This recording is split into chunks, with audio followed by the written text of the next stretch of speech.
S ವೀಕ್ಷಕ ನಮಸ್ಕಾರ. ನಾನು ನಾಗರಾಜು, ಮೈಸೂರು ಜಿಲ್ಲಾ ವರದಿಗಾರ. ತಾವೇ ನೋಡ್ತಾ ಇದ್ದೀರಾ, ಒಂದು ಸೆನ್ಸೇಷನ್ ನ್ಯೂಸ್ ಕೂಡ ಮಾಡ್ತಾ ಇದ್ದೀನಿ. ಹಾಗೇನೆ ಒಂದು ಬನ್ನೂರಿನ ಜನತೆಗೆ ಒಂದು ಕಡೆ ಕಹಿ ಸುದ್ದಿ. ಏನು ವಿಚಾರ ಅಂತ ಕೂಡ ನಿಮ್ಗೆ ಹೇಳ್ತಾ ಹೋಗ್ತೀನಿ. ತಾವೇನು ನೋಡ್ತಾ ಇದ್ದೀರಿ, ಇವತ್ತು ಬನ್ನೂರಿನ ಆರೋಗ್ಯ ಇಲಾಖೆ ಮುಂದೆ ಇದ್ದೀನಿ ನಾನು. ಇಡೀ ರಾಜ್ಯದಲ್ಲಿ ಒಂದು ಬೆಳವಣಿಗೆ ಆಗಿದೆ. ತಾವು ಎಲ್ಲ ಗೊತ್ತಿದೆಯೇನೋ ಗೊತ್ತಿಲ್ಲ ನನಗೆ, ಬಟ್ ನನಗೆ ಒಂದಷ್ಟು ಮಾಹಿತಿಗಳು ಕೂಡ ಕಲೆ ಹಾಕಿದ್ದೀನಿ. ಏನು ವಿಚಾರ ಅಂತಂದ್ರೆ, ಸಮುದಾಯ ಆರೋಗ್ಯ ಕೇಂದ್ರಗಳಲ್ಲಿ, ಅದರಲ್ಲೂ ಬನ್ನೂರಿನಲ್ಲಿ ಇರುವಂತ ಡಾಕ್ಟರ್ಸ್ ಅಂದ್ರೆ ಯಾರಿದ್ದಾರೆ, ಸರ್ಜನ್ಸ್ ಯಾರಿದ್ದಾರೆ, ಹೆರಿಗೆ ಮತ್ತು ಮಕ್ಕಳ ಸರ್ಜನ್ಸ್ ಯಾರಿರ್ತಾರೆ, ಅವರು ಬನ್ನೂರಿನ ಹಾಸ್ಪಿಟಲಿಂದ ಈಗ ಹೊರಗಡೆಗೆ ಹಾಕುವಂತ ಒಂದು ಮೇಲಧಿಕಾರಿಗಳು, ಏನು ರಾಜ್ಯ ಮಟ್ಟದ ಮೇಲಧಿಕಾರಿಗಳು ಹರ್ಷಗುಪ್ತ ಅವರ ಒಂದು ಮಾಹಿತಿ ಮೇರೆಗೆ, ಒಂದು ಕೌನ್ಸಿಲಿಂಗ್ ಮೇರೆಗೆ ಆಗಿರುವಂತದ್ದು ಏನು ವಿಚಾರ ಅಂತಂದ್ರೆ, ಒಂದು ಸಮುದಾಯ ಆರೋಗ್ಯ ಕೇಂದ್ರದಲ್ಲಿ ತಿಂಗಳಿಗೆ 30 ಹೆರಿಗೆ ಆಗಬೇಕು ಅನ್ನೋ ಒಂದು ಕಡ್ಡಾಯ ಇರುವಂತ ವಿಚಾರ. ಆಗ್ಲಿಲ್ಲ ಅಂತಂದ್ರೆ, ಉದಾಹರಣೆಗೆ 28, 29 ಆಯ್ತು ಅಂತಂದ್ರೆ 30 ಕಡಾಖಂಡಿತವಾಗಿ 30 ಹೆರಿಗೆ ಆಗ್ಲೇಬೇಕು. ಯಾರೆಲ್ಲ ಸರ್ಜನ್ ಇರ್ತಾರೆ ಅವ್ರಿಗೆ ಆ ಒಂದು ಹೊಣೆ ಇರುತ್ತೆ. ಮತ್ತೆ 30 ಹೆರಿಗೆ ಆಗಿಲ್ಲ ಅಂತಂದ್ರೆ, ಅಥವಾ ಒಂದು ಸರ್ಜನ್ 30 ಹೆರಿಗೆನ ಮಾಡಿಸಲೇಬೇಕು ಅನ್ನೋ ಒಂದು ಸರ್ಕಾರದ ಒಂದು ಇಂಟಿಮೇಷನ್ ಕೂಡ ಇರೋದ್ರಿಂದ, ಇಲ್ಲಿ ಬನ್ನೂರಿನಲ್ಲಿ ಇರುವಂತ ಡಾಕ್ಟರ್ಗಳು, ನಮ್ಮ ಮಾಲ್ತೇಶ್ವರ್ ಆಗಿರ್ಬೋದು, ಮತ್ತೆ HOD ಅವರು ಕೂಡ ಇಲ್ಲಿ, ಜೊತೆಗೆ ರವಿ ಅವರಾಗಿರ್ಬೋದು, ಒಂದಷ್ಟು 3-4 ಜನ ಡಾಕ್ಟರ್ಗಳು ಇಲ್ಲಿಂದ ಮಲಿಯೂರು ಹಾಸ್ಪಿಟಲ್ಗೂ ಕೂಡ ಅವ್ರನ್ನ ಡೆಪ್ಯುಟೇಷನ್ ಮಾಡಿಸ್ತಾ ಇರೋಂಥದ್ದು, ವರ್ಗಾವಣೆ ಮಾಡ್ತಾ ಇರೋಂಥದ್ದು. ಯಾಕೆಂದ್ರೆ ಅಲ್ಲಿ ತಾಯಿ ಮಕ್ಕಳ ಹಾಸ್ಪಿಟಲ್ ಇರೋದ್ರಿಂದ ಅಲ್ಲಿಗೆ ಕೂಡ ಅವ್ರನ್ನ ಕಳಿಸುವಂಥದ್ದು. ಇಲ್ಲಿ ಯಾರ ಪರವಾಗಿ ಕೂಡ ನಾವು ಸುದ್ದಿ ಮಾಡ್ತಾ ಇಲ್ಲ. ನೀವು ಅನ್ಕೊಬೋದು ಡಾಕ್ಟರ್ ಪರವಾಗಿ ಮಾಡ್ತಾ ಇದ್ದೀವಿ, ಯಾವುದೇ ಕಾರಣಕ್ಕೂ ಅಲ್ಲ. ಸಾರ್ವಜನಿಕ ವಿಚಾರ ತಿಳಿಸ್ತಾ ಇದ್ದೀನಿ ಇಷ್ಟೇ. ಏನು ಅಂತಂದ್ರೆ, ಈ ಒಂದು ಸರ್ಕಾರಿ ಹಾಸ್ಪಿಟಲ್ ಬನ್ನೂರು ಏನಿದೆ, ಇವತ್ತು ಬಹಳ ಒಂದು ಒಳ್ಳೆ ರೀತಿಯಾದಂತ ಡಾಕ್ಟರ್ಗಳು ಇದ್ದಾರೆ. ಆಲ್ರೆಡಿ ರವಿ ಸರ್ ಇದ್ದಾರೆ, ಮಾಲ್ತೇಶ್ವರ್ ಇದ್ದಾರೆ, ಪುರುಷೋತ್ತಮ್ ಇದ್ದಾರೆ. ಹಾಗಾಗಿ ಇವರು ಯಾರು ಸರ್ಜನ್ ಇದ್ದಾರೆ, ಇಲ್ಲಿ ತಾಲೂಕು ಹೆಡ್ ಕ್ವಾರ್ಟರ್ ಅಲ್ಲದೆ ಹೋಬಳಿ ಮಟ್ಟದ ಹೆಡ್ ಕ್ವಾರ್ಟರ್ಗಳಲ್ಲಿ ಒಂದಷ್ಟು ಮಾನದಂಡಗಳನ್ನ ಒಂದು ಸಮೀಕ್ಷೆ ಮಾಡಿ, ಎಲ್ಲಿ ಹೆರಿಗೆಗಳ ಕಮ್ಮಿ ಆಗ್ತಿದೆ, ಎಲ್ಲಿ ಹೆರಿಗೆಗಳ ಜಾಸ್ತಿ ಆಗ್ತಿದೆ, ಅಲ್ಲಿಗೆ ಸರ್ಜನ್ ಕೊಡುವ ಒಂದು ನಿಟ್ಟಿನಲ್ಲಿ ಸರ್ಕಾರ ಜೊತೆಗೆ ಆರೋಗ್ಯ ಅಧಿಕಾರಿಗಳು, ರಾಜ್ಯ ಮಟ್ಟದ ಆರೋಗ್ಯ ಅಧಿಕಾರಿಗಳು ಕೂಡ ಅದನ್ನ ಸಮಿತಿ ರಚನೆ ಮಾಡಿ ಅದನ್ನ ಕಾನೂನು ಕೂಡ ಪಾಸ್ ಮಾಡ್ತಾ ಇರುವಂತದ್ದು ಸರ್ಕಾರದ ಮೂಲಕ. ಇದು ಯಾವುದೇ ರೀತಿಯಾದಂತ ರಾಜಕೀಯ ಒತ್ತಡಗಳಿರಲ್ಲ, ಮತ್ತೆ ಜನಪ್ರತಿನಿಧಿಗಳ ವಿಶ್ವಾಸ ಒತ್ತಡಗಳು ಕೂಡ ಯಾವುದು ಇರಲ್ಲ. ಇಲ್ಲಿ ಯಾಕೆ ಈ ವಿಚಾರ ಮಾತಾಡ್ತಾ ಇದ್ದೀನಿ ಅಂತಂದ್ರೆ, ನಮ್ಮ ಬನ್ನೂರಿನಂತ ಸರ್ಜನ್ ಯಾರಿದ್ದಾರೆ, ನಮ್ಮ ಮಾಲ್ತೇಶ್ವರ್ ಇದ್ದಾರೆ, ಜೊತೆಗೆ ಪುರುಷೋತ್ತಮರ್ ಇದ್ದಾರೆ, ಜೊತೆಗೆ ಜಾಸ್ತಿ ಒಡನಾಟ ಇರುವಂತವ್ರು ರವಿಕುಮಾರ್ ಇದ್ದಾರೆ. ಇವರೆಲ್ಲ ಮಲಿಯೂರು ಗ್ರಾಮ, ಏನು ನಮ್ಮ ಹೋಬಳಿಯ ಮಲಿಯೂರು ಗ್ರಾಮದ ಹಾಸ್ಪಿಟಲ್ಗೆ ವರ್ಗಾವಣೆ ಆಗಲೇಬೇಕು ಅನ್ನೋದು ನೀತಿ ನಿಯಮಗಳು ಬರುತ್ತೆ ಕೂಡ, ಬಂದಿದೆ ಕೂಡ. ಇದೊಂದೇ ಅಲ್ಲ, ಇಡೀ ರಾಜ್ಯದಲ್ಲಿ ಏನಿವತ್ತು ಸಮುದಾಯ ಆರೋಗ್ಯ ಕೇಂದ್ರ ಅಂದ್ರೆ 16 ಹಳ್ಳಿಗೆ ಇರುವಂತದ್ದು, 30-40 ಹಳ್ಳಿ ಇರೋ ಕಡೆ ಇರುವಂತ ಆರೋಗ್ಯ ಸಮುದಾಯಗಳಲ್ಲಿ ಕನಿಷ್ಠ 30 ಹೆರಿಗೆ ಆಗಿಲ್ಲ ಅಂತಂದ್ರೆ ಅವ್ರನ್ನ ಬೇರೆ ಕಡೆ ಡೆಪ್ಯುಟೇಷನ್ ಮಾಡುವಂಥದ್ದು ಕೂಡ ನೀತಿ ನಿಯಮಗಳನ್ನ ಸರ್ಕಾರ ತಂದಿರುವಂಥದ್ದು. ಜೊತೆಗೆ ಈ ನಿಟ್ಟಿನಲ್ಲಿ ಇರಂತ ಕೆಲವೊಂದು ಕಡೆ, ಉದಾಹರಣೆ ಕಿರ್ಗಾವಲ್ನಲ್ಲಿ ನಾನು ಕೂಡ ಸುದ್ದಿ ಮಾಡಿದ್ದೆ.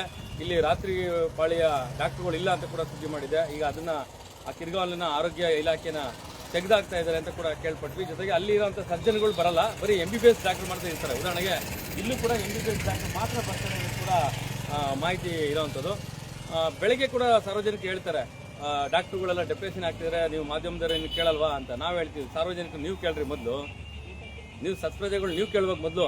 ನಿಮ್ಮ ಜನಪ್ರತಿನಿಧಿಗಳನ್ನ ಅವರ ಪ್ರತಿಷ್ಠೆಗೋಸ್ಕರ ಎಲ್ಲೆಲ್ಲೋ ಹಾಸ್ಪಿಟಲ್ ಕಟ್ಬಿಟ್ಟು ನಾವು ಕಟ್ಟಿದೀವಿ ಅಂತ ತೋರಿಸ್ಕೊಳ್ಳೋದಲ್ಲ. ತಕ್ಕಂಗೆ ಸರ್ಕಾರದ ಹಣ ವ್ಯಯ ಆಗಬಾರ್ದು. ನಾವು ಸುದ್ದಿ ಮಾಡಿ ಹಾಸ್ಪಿಟಲ್ ಓಪನ್ ಮಾಡಿಸ್ದು ಮಲಿಯೂರು ಗ್ರಾಮದ್ದು, ಆಯ್ತಾ.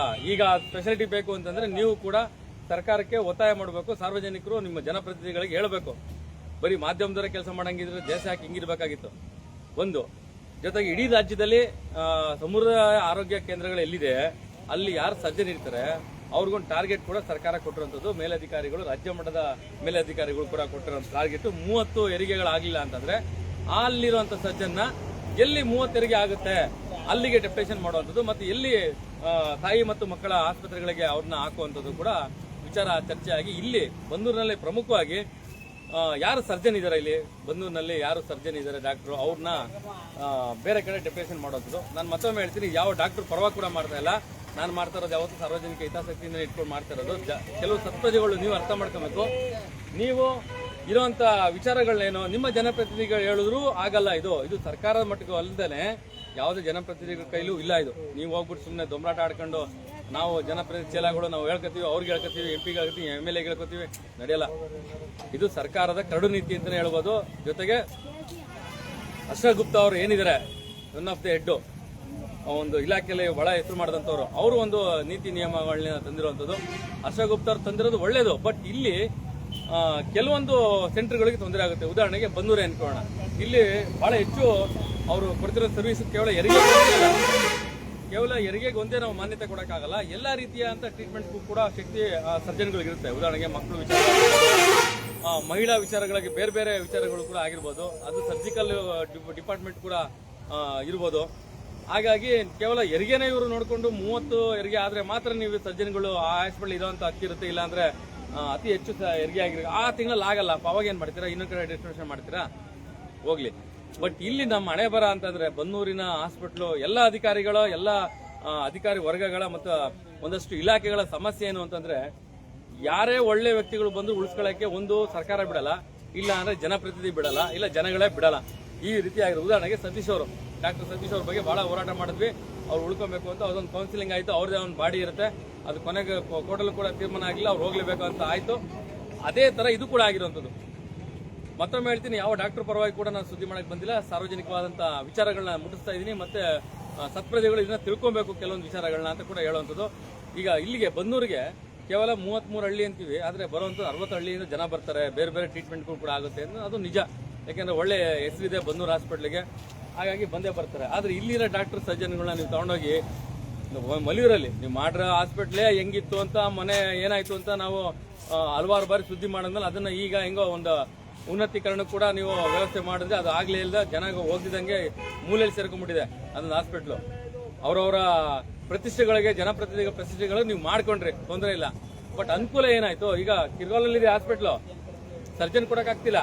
ಇರೋಂಥ ಸರ್ಜನ್ ನೈಟ್ ಟೈಮು ಬಂದಿಲ್ಲ ಅಂತ ನಾನು ಸುದ್ದಿ ಮಾಡಿದ್ದೆ ಸಾರ್ವಜನಿಕ ಪರವಾಗಿ. ಆದ್ರೆ ಇಲ್ಲಿರೋ ಡಾಕ್ಟರ್ನ ನೀವು ಏನು ಸರ್ಜನ್ ಯಾರಿದ್ದಾರೆ, ಕೇವಲ ಇದೊಂದೇ ಹಾಸ್ಪಿಟ್ಲ್ ಅಲ್ಲ, ಆಲ್ ಓವರ್ ಕರ್ನಾಟಕದಲ್ಲಿ ಇರುವಂತ ಹಾಸ್ಪಿಟಲೈಸೇಷನ್ ಏನಿದೆ, ಎಲ್ಲಿ 30 ಹೆರಿಗೆ ಮಾತ್ರ ಇವರು ಒಂದು ಕನ್ಸಿಡರ್ ಮಾಡಿದ್ರೆ ಹೊರತು ಬೇರೆ ಯಾವ ಟ್ರೀಟ್ಮೆಂಟ್ ಕನ್ಸಿಡರ್ ಮಾಡಿರಲ್ಲ. ಉದಾಹರಣೆಗೆ ಅದೇ ಮಹಿಳೆಗೆ ಬೇರೆ ಏನ ಸಮಸ್ಯೆಗಳಾದ್ರೆ ಅದನ್ನ ಮಾಡುವಂತವ್ರು ಸರ್ಜನ್. ಅಂತ ಸರ್ಜನ್ಗಳನ್ನ ಈಗ ನೀವು ಇಂಥ ಕಡೆ ಹೋಗಿ ಬಟ್ ಹಾಕೋದು ಒಳ್ಳೇದು. ಕೆಲವರಿಗೆ ಸಮಸ್ಯೆ ಏನಾಗುತ್ತೆ ಅಂತಂದ್ರೆ, ಎಲ್ಲಾ ಕಡೆ 30 ಪ್ರತಿ ತಿಂಗಳು 30 ಹೆರಿಗೆ ಆಗಲ್ಲ, ಹೆರಿಗೆ ಬರುವಂತ ಹೆಣ್ಮಕ್ಳು ಬರಲ್ಲ. ಅಂತವ್ರು ಇದ್ರೆ ನೀವು ಜಿಲ್ಲಾಸ್ಪತ್ರೆಗಳಿಗೆ ರೆಫರ್ ಮಾಡ್ಕೊಬೇಕಾಗುತ್ತೆ ಕೆಲವೊಂದು ಟೈಮಲ್ಲಿ. ಅಲ್ಲ, ಜಿಲ್ಲಾಸ್ಪತ್ರೆಗಳ ಕಥೆಗಳೆಲ್ಲ ಗೊತ್ತಿದೆ ಈಗ ಎಲ್ಲ ಜನಕ್ಕೆ, ಏನೇನಾಗಿದೆ ಜಿಲ್ಲಾಸ್ಪತ್ರೆ ಕಥೆಗಳು ಅಂತ. ಬಟ್ ನಾನು ಹೇಳ್ತಿರೋದ್ರಿಂದ ಮುಖ್ಯವಾಗಿ ನಮ್ಮೂರ್ ಬಗ್ಗೆ ಮಾತಾಡೋಣ. ಇಂಥ ಒಳ್ಳೆ ಡಾಕ್ಟರ್ ಇದ್ರೆ ಅಂತ ಒಂದು ಒಳ್ಳೆ ಜನ ಬರ್ತಾರೆ, ಒಂದು ಒಳ್ಳೆ ಊರಿಗೆ ಒಳ್ಳೆ ಹೆಸರು ಬರುತ್ತೆ. ಇವತ್ತು ಈ ಡಾಕ್ಟರ್ಗಳನ್ನ ನೀವು ಈ ವಿಚಾರವಾಗಿ ಕೇವಲ ಒಂದು ಹೆರಿಗೆ ವಿಚಾರವಾಗಿ ತಗೊಂಡೋಗಿ ಬೇರೆ ಕಡೆ ವರ್ಗಾವಣೆ ಮಾಡುವಂಥದ್ದು, ಮಲ್ಲಿಯೂರ್ಗೆ ಹಾಕುವಂಥದ್ದು ಆಯ್ತಾ. ಇಲ್ಲೇ ಕೆಲಸ ಇಲ್ಲ ಅಂದಮೇಲೆ ಅವ್ರು ಅಲ್ಲಿ ಏನ್ ಮಾಡ್ತಾರೆ ಅನ್ನೋದು ಕೂಡ ಒಂದು ಪ್ರಶ್ನೆ. ಜೊತೆಗೆ ಎಷ್ಟೋ ಜನಕ್ಕೆ ಅಲ್ಲಿ ಹಾಸ್ಪಿಟಲ್ ಇದೆ ಅಂತಾನೆ ಗೊತ್ತಿಲ್ಲ, ಯಾವುದೇ ರೀತಿಯಾದಂತ ಮಾಹಿತಿ ಕೂಡ ಗೊತ್ತಿಲ್ಲ, ಒಂದು ಪ್ರಚಾರ ಮಾಡಿಲ್ಲ ನೀವು ಆಯ್ತಾ. ಹೆಂಗೆ ಅಲ್ಲಿಗೆ ಜನ ಬರ್ತಾರೆ? ಆಮೇಲೆ ಸರ್ಕಾರಿ ಹಾಸ್ಪಿಟ್ಲ್ಗಳು ಅಂದ್ರೆ ತಮ್ಗೆ ಗೊತ್ತಿದೆ, ಉಳ್ಳವರು ಯಾರು ಹೋಗಲ್ಲ, ಎಲ್ಲ ಮಂತ್ರಿ ಮಹಾಶಯರ ಹಾಸ್ಪಿಟ್ಲ್ಗಳಿಗೆ ಹೋಗೋದು. ಯಾಕಂದ್ರೆ ನಮ್ಗೆ ಅಣ್ಣ ಗೊತ್ತು, ನಮ್ಮ ಅಕ್ಕ ಗೊತ್ತು ಅನ್ನೋ ಹೋಗೋರು ಎಷ್ಟೋ ಜನ ಇರ್ತೀರ. ಮುಖ್ಯವಾಗಿ ಇಲ್ಲಿ ಅರ್ಥ ಮಾಡ್ತಿರೋದು, ಸಾರ್ವಜನಿಕವಾಗಿ ಬಡ ಕುಟುಂಬಸ್ಥರು ಬರುವಂಥದ್ದು, ಮಧ್ಯಮ ವರ್ಗದಂತೂ ಬರೋದೇ ಇಲ್ಲ.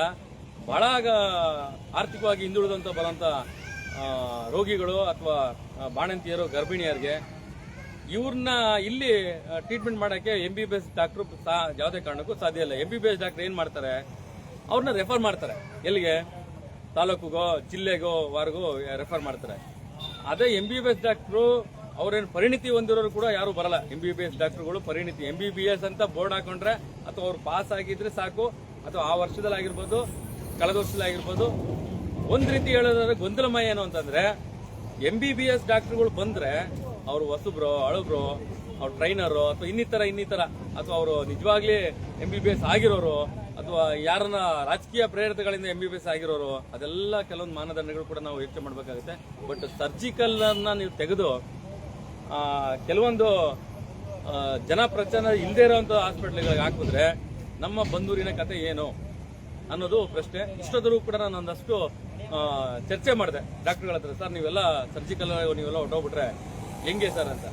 ಹಾಗಾಗಿ ಅವ್ರಿಗೂ ಕೂಡ ಬೇಸರ ಆಗುತ್ತೆ. ಯಾಕೆಂದ್ರೆ ಇಲ್ಲಿಂದ ಮತ್ತೆ ಇನ್ನೊಂದು ಕಡೆ ಟ್ರಾವೆಲ್ ಮಾಡೋದು, ಅಲ್ಲಿರುವಂಥ ವ್ಯವಸ್ಥೆಗಳಿಲ್ಲ. ಇಲ್ಲೇ ಸಮುದಾಯ ಆರೋಗ್ಯ ಕೇಂದ್ರದಲ್ಲೇ 1 ತಿಂಗಳು 2 ತಿಂಗಳಿಂದ ಫಿಲಮ್ ಇಲ್ಲ, ಏನು ಎಕ್ಸ್ರೇ ಮಾಡೋಕ್ಕೆ ಫಿಲಮ್ ಇಲ್ಲ. ಏನು ಮಾಡೋಕ್ಕಾಗುತ್ತೆ? ಅವರು ಜನಪ್ರತಿನಿಧಿಗಳ ಅಡಿಯಾಳ ಕೆಲಸ ಮಾಡೋಂಥ ಎಷ್ಟೋ ಜನ ಕೆಲವರು ಇರ್ತಾರೆ, ಅವ್ರ ಮಾತು ಕೇಳಲೇಬೇಕು.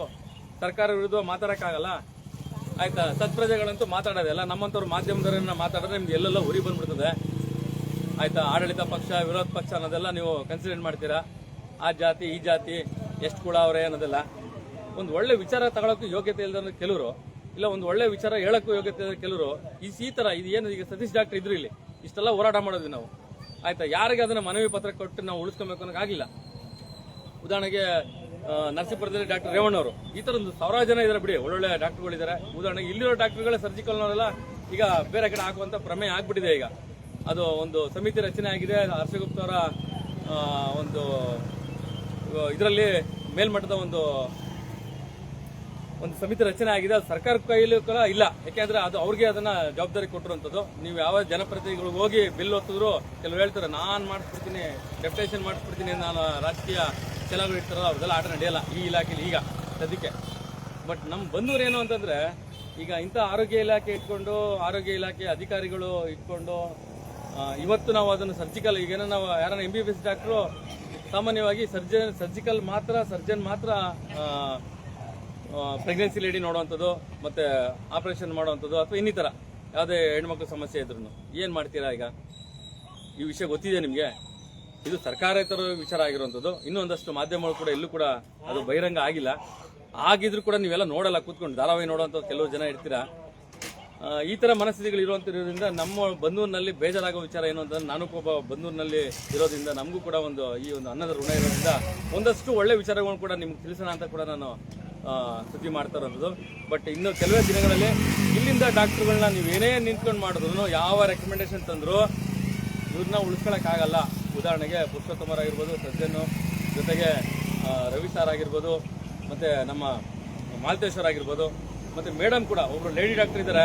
ಅವ್ರು ಎಂತ ಒಳ್ಳೆ ಲೇಡಿ ಡಾಕ್ಟರ್ ಅಂತ ನಿಜವಲ್ಲೂ ಬಹಳ ಖುಷಿ ಆಗುತ್ತೆ. ಅವ್ರನ್ನ ತಗೊಂಡೋಗಿ ಮತ್ತೆ ಮಳವಳ್ಳಿಗೆ ಡೆಪ್ಯುಟೇಷನ್ ಯಾರನ್ನ ಹಾಕ್ತಾರೆ? ಲೇಡಿ ಡಾಕ್ಟರ್ ಎಲ್ಲ MBBS ಡಾಕ್ಟರ್ಗಳು ಹಾಕಿದ್ರೆ ಆಯ್ತಾ? ಸರ್ಜಿಕಲ್ ಏನ್ ಮಾಡ್ತೀರಿ? ಇಲ್ಲಿ ಒಂದು ಫಿಲಂ ಕೊಡಕ್ಕೆ ಯೋಗ್ಯತೆ ಇಲ್ದಿರಂತ ಇಂದಿನ ಸರ್ಕಾರ ಆಗಿರ್ಬೋದು, ಅಥವಾ ಮೇಲಧಿಕಾರಿಗಳು ಯಾರು DHO ಲೆವೆಲ್ ಅಲ್ಲಿ ಇರ್ತಾರಲ್ಲ, ಆ ಅಧಿಕಾರಿಗಳು ಸಮುದಾಯ ಆರೋಗ್ಯ ಕೇಂದ್ರಕ್ಕೆ ಒಂದು ಫಿಲಂ ಇಲ್ದೇನೆ 2-3 ತಿಂಗಳಿಂದ ಎಕ್ಸ್ರೇ ಮಾಡ್ತಾ ಇಲ್ಲ. ಇಲ್ಲಿ ಇವತ್ತು ಪ್ರೈವೇಟ್ ಹಾಸ್ಪಿಟಲ್ಗಳು ಉದ್ಧಾರ ಆಗಿದ್ರೆ ಏನ್ರಿ ಮಾಡ್ತಾರೆ? ಜನಪ್ರತಿನಿಧಿಗಳು ನೀವಿರ್ಲಿ, ಸತ್ಪ್ರಜೆಗಳು ನೀವು ಕೇಳೋದಲ್ವಲ್ಲ, ಯಾರು ಕೇಳಬೇಕು ಅಂತ ಕೂಡ ಗೊತ್ತಿಲ್ಲ ನಿಮ್ಗೆ. ಹಾಗಾಗಿ ಇಷ್ಟು ವಿಚಾರಗಳು ಬಂದೂರು ಹಾಸ್ಪಿಟಲ್ ಅಲ್ಲಿ ಅಲ್ದೇನೆ ಇಡೀ ರಾಜ್ಯದ ಏನೆಲ್ಲ ಸಮುದಾಯ ಆರೋಗ್ಯ ಕೇಂದ್ರಗಳು ಅಂತ ಏನ್ ಮಾಡಿದ್ರೆ, ಈಗ ಒಂದೊಂದು ಹಳ್ಳಿ ಕೂಡ ಹಾಸ್ಪಿಟಲ್ ಕೊಟ್ರೆ ಅದು ಅವಶ್ಯಕತೆ ಇತ್ತ? ನಿಮ್ಮ ಪ್ರತಿಷ್ಠೆಗೋಸ್ಕರ ನಾನು ಗೆದ್ದಿದ್ದೀನಿ, ನಾನು MLA ಆಗಿದ್ದೀನಿ, ನಾನು MP ಆಗಿದ್ದೀನಿ ಅಂತ ಯಾವುದೇ ಕ್ಷೇತ್ರ ಆಗಿರ್ಬೋದು, ಅದು ನಾಟ್ ಓನ್ಲಿ ಬಂದೂರು. ಆದ್ರೆ ಇಲ್ಲಿ ಸರ್ಜಿಕಲ್ ಡಾಕ್ಟರ್ ಕೊಡಕ್ಕಾಗದಿರೋಂಥ ಪರಿಸ್ಥಿತಿಯಲ್ಲಿ ಇಡೀ ರಾಜ್ಯದಲ್ಲಿ ಇರುವಂತದ್ದು ಕಾರಣ ಏನು ಅಂದ್ರೆ 30 ಟಾರ್ಗೆಟ್ ಕೊಡಬೇಕು. ಅಲ್ಲ ರೀ, ಡಾಕ್ಟ್ರು 30 ಟಾರ್ಗೆಟ್ ಕೊಟ್ರೆ ಮಾತ್ರ ಅವರು ಅಲ್ಲಿ ಉಳ್ಕೊಳ್ಳೋಂಥ ಚಾನ್ಸು, ಇಲ್ಲ ಅಂದ್ರೆ ಯಾವ್ದೋ ಒಂದು ಪಂಪಿಗೆ ತಗೊಂಡು ಆಗ್ತಾರೆ, ಅಲ್ಲೂ ಆಗುತ್ತೆ ಅಂತ ಏನ್ ಗ್ಯಾರಂಟಿ? ಒಂದ್ ರೀತಿ ಒಳ್ಳೇದಾದ್ರೆ ಒಂದ್ ರೀತಿ ಸಮಸ್ಯೆ ಆಗೋದು. ನಮ್ಮಂತ ಅತಿ ಹೆಚ್ಚು ಗ್ರಾಮಗಳಿರುವಂತದ್ದು ಬಂದೂರು ಹೆಡ್ ಕ್ವಾರ್ಟರ್, ನೆಕ್ಸ್ಟ್ ತಾಲೂಕು ಅಂತೀರಿ. ಯಾವ ಜನಪ್ರತಿನಿಧಿಗಳು ಯಾವ ಇಲಾಖೆಯ ಪರವಾಗಿ ಒಳ್ಳೊಳ್ಳೆ ಅಧಿಕಾರಿಗಳು ಉಳಿಸ್ಕೊಳ್ಳಕ್ಕೆ ಯೋಚನೆ ಮಾಡಿದ್ರೆ ನೀವು? ಅಲ್ಲಿ ಜನಪ್ರತಿನಿಧಿಗಳಿರ್ಲಿ, ಜನಗಳು, ಸಾಮಾನ್ಯ ಜನಗಳು, ನೀವು ಯಾವ ಒಳ್ಳೆ, ಈಗ ಉದಾಹರಣೆಗೆ ಒಳ್ಳೆ ಅಧಿಕಾರಿಗಳನ್ನ ಉಳಿಸ್ಕೊಬೇಕು ಅಂತ ಹೋರಾಟ ಮಾಡಿದ್ರಿ ಇವತ್ತಿನವರೆಗೂ. ನಾವು ಹೋರಾಟ ಮಾಡಿದ್ರೆ ನಿಮ್ಗಾಗಲ್ಲ, ಆ ಪರವಾಗಿ ಈ ಪರವಾಗಿ ಮಾತಾಡ್ತಾರೆ ಅಂತ ಅಂತೀರಾ. ನೀವು ಯಾರು ತಾನೇ ಇವತ್ತು ಬಂದೂರಿನಲ್ಲಿ ಎಂತ ಅಧಿಕಾರಿಗಳಿದ್ದಾರೆ? ಯಾವ ಇಲಾಖೆಯಲ್ಲಿ ಎಂತೆಂಥ ಅಧಿಕಾರಿಗಳನ್ನ ನೀವು ಉಳಿಸ್ಕೊಂಡಿದ್ರಿ ಹೇಳಿ? ಯಾವ ಇದಕ್ಕೆ ಉದಾಹರಣೆಗೆ ಎಲ್ಲ ಅಧಿಕಾರಿಗಳು ಏನೇನು ಕೆಲಸ ಮಾಡ್ತಾರೆ ಅಂತ ಒಂದು ಮಾಹಿತಿನಾರು ನಮ್ಮ ಮಾಧ್ಯಮದಲ್ಲಿ ಕೊಡ್ತೀರಾ? ಹೇಳಿ, ಇಂಥ ಅವ್ಯವಹಾರ ಆಗ್ತಿದೆ ಅಂತ ಹೇಳಿ. ಕೊಡಿ, ಒಂದು 25 ಜನ 50 ಜನ ಸೇನಾ ಕೊಡಿ, ಅವ್ರನ್ನ ಡೆಪ್ಯುಟೇಷನ್ ಮಾಡ್ಸೋಣ ಎಲ್ಲಿಗೆ ಬೇಕಲ್ಲಿಗೆ. ಹಾಗಾಗಿ ಆರೋಗ್ಯ ಇಲಾಖೆ ಬಂದೂರಿನಲ್ಲಿ ಇವತ್ತು ಇರುವಂತ ಡಾಕ್ಟರ್ಗಳನ್ನ ನೀವು ಬೇರೆ ಕಡೆ ಆಗ್ತಾ ಇದ್ದೀರಾ ಇಡೀ ರಾಜ್ಯದಲ್ಲಿ. ಇದೊಂದೇ ಅಲ್ಲ, ಒಂದ್ ರೀತಿ ಒಬ್ರಿಗೆ ಒಳ್ಳೇದಾಗ್ಬೋದು, ಆದ್ರೆ ಇಲ್ಲಿ ಇರುವಂತ ಅತಿ ಹೆಚ್ಚು ಜನಸಂದಣಿ ಇರುವಂತದ್ದು ಸರಿಸುಮಾರು 50,000 ಜನ ಇರುವಂತ ಒಂದು, ಜೊತೆಗೆ ಬೇರೆ ಬೇರೆ 30 ಹಳ್ಳಿಯಿಂದ ಬರುವಂತ ಜನ ಇರುವಂತವ್ರು. ಏನ್ ಮಾಡ್ತೀರಾ ಹಾಗಾದ್ರೆ? ಇದು ಇಡೀ ರಾಜ್ಯದಲ್ಲಿ ಪ್ರಚಲಿತವಾಗಿರುವಂತದ್ದು. ಮತ್ತೆ ಒಂದಷ್ಟು ಡಾಕ್ಟರ್ಗಳ ಸಜೆಷನ್ ಕೂಡ ನಾವು ಕೇಳ್ತಾ ಇದೀವಿ. ಏನ್ ಸರ್ ಹಿಂಗಾದಾಗ ನಮ್ಮ ಬಂದೂರು ಬಿಟ್ಟು ಹೋಗುವಂತ ಪರಿಸ್ಥಿತಿ ಬರುತ್ತಲ್ಲ ನಿಮ್ಗೆ ಅಂತ. ಹಾಗಾಗಿ ಇವತ್ತು ಬನ್ನೂರು ಹಾಸ್ಪಿಟಲ್ ಎಲ್ಲ ಯಾವ ಬನ್ನೂರ ಇಲಾಖೆಗಳು ಕೂಡ ಇವತ್ತು ಒಳ್ಳೊಳ್ಳೆ ವ್ಯಕ್ತಿಗಳನ್ನ ಉಳಿಸ್ಕೊಳಕ್ ಆಗ್ತಾ ಇಲ್ಲ ಅನ್ನೋದು ಕೂಡ ಒಂದು ವಿಷಾದ. ಜೊತೆಗೆ ಸತ್ಪ್ರಜೆಗಳು ಏನು ಕೇಳಲ್ಲ ಅಂತ ಅನ್ನೋದು ಕೂಡ ಒಂದು ಬೇಸರ ಇದೆ. ಅಟ್ಲೀಸ್ಟ್ ತಿಳ್ಕೊಳ್ಳೋದಾದ್ರೂ ತಿಳ್ಕೊಬೇಕು. ನಮ್ಮಂಥವ್ರು ಯಾರನ್ನ ಸುದ್ದಿ ಮಾಡಿದ್ರೆ ಅದನ್ನ ವಿರೋಧ ಮಾಡೋಂಥ ಮುಟ್ಟಾಳ್ರೆ ಎಷ್ಟು ಜನ ಇರ್ತೀರಾ? ವಿಚಾರಗಳನ್ನ ತಿಳ್ಕೊಂಡು ಅದ್ರ ಬಗ್ಗೆ ಹೋರಾಟ ಮಾಡೋಂಥ ಕೆಲಸಗಳಾಗಬೇಕು. ಒಟ್ಟಾಗಿ ಇಲ್ಲಿರುವಂಥ ಡಾಕ್ಟರ್ಗಳಂತೂ ಖಂಡಿತವಾಗಿ ಹೋಗ್ತಾರೆ. ಅದು ಸಮಿತಿ ರಚನೆ ಆಗಿದೆ. ರಾಜ್ಯ ಸಮಿತಿ ರಚನೆ ಮಾಡ್ಕೊಂಡಿರೋದ್ರಿಂದ ಯಾವ ನೀವು ಜನಪ್ರತಿನಿಧಿಗಳ ದೊಂಬರಾಟನೂ ಕೂಡ ಆಗಲ್ಲ. ಯಾವ ಜನಪ್ರತಿನಿಧಿ ಕೂಡ ಅವ್ರಿಗೆ ರೆಕಮೆಂಡೇಶನ್ ಮಾಡಿ ಉಳಿಸ್ಕೊಳಕ್ ಆಗಲ್ಲ. ಅದು ಸಮಿತಿನ ಇರೋದೇ ಹಾಗೆ. ಆರೋಗ್ಯ ಸಮಿತಿಯ ಮೇಲ ಅಧಿಕಾರಿಗಳು ಯಾರಿದ್ದಾರೆ, ರಾಜ್ಯ ಮೇಲ ಅಧಿಕಾರಿಗಳು ಅವ್ರು ಮಾಡ್ತಿರೋಂಥದ್ದು. ಇಷ್ಟು ನಿಮಗೆ ವಿಷಯ ತಿಳಿಸ್ತಾ ಇದ್ದೀನಿ. ಇನ್ನೂ ಒಂದಷ್ಟು ಮಾಹಿತಿಗಳಿದ್ರೆ ದಯವಿಟ್ಟು ನನ್ನ ಕಾಂಟ್ಯಾಕ್ಟ್ ನಂಬರ್ಗಳು ತಾವು ಕೆಲವು ಸಲ ಇದೆ. ಎಲ್ಲ ವಿಚಾರಗಳು ಕೂಡ ಯಾವ ಇಲಾಖೆಯಲ್ಲಿ ಏನೇನು ನಡೀತಾ ಇದೆ ಅನ್ನೋದು ಕೂಡ ನೀವು ಹೇಳ್ಬೋದು. ನಮಸ್ಕಾರ.